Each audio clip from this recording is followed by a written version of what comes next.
জানি যে আমাদের ত্রিপুরার ছেলে শুভঙ্কর ভৌমিক গত পরশুদিন রাত্রেবেলায় যখন সিয়াচিনে ও ডিউটিরত অবস্থায় ছিল তখন অ্যাভলেঞ্চ হয়ে বরফের গায়ে লেগেছে।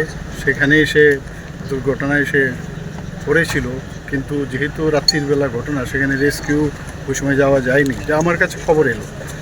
তো সেই অবস্থায় সে সেখানেই ছিল। পরবর্তী সময়ে সকালে যখন ওখান থেকে ওর উদ্ধার করলো, তো বাই দিস টাইম তো সেইভাবে তাকে আর রক্ষা করা যায়নি। তো ওর বাড়ি অমরপুরে। তো আমাদের গভর্নর সাহেবও এসছেন এখানে, আমিও এসেছি। তো অত্যন্ত মানে বেদনাদায়ক এক ঘটনা। শুনলাম ওর একটা ছোট বাচ্চা আছে, একটা মেয়ে আছে 1.5-2 বছরের সম্ভব, আমার কাছে যা খবর। তো আমাদের অত্যন্ত আমি বলবো যে একদিকে বীর শহীদ, আমি বলবো যে ডিউটির অবস্থায় দেশকে রক্ষা করতে গিয়ে একটা প্রাণ গেল।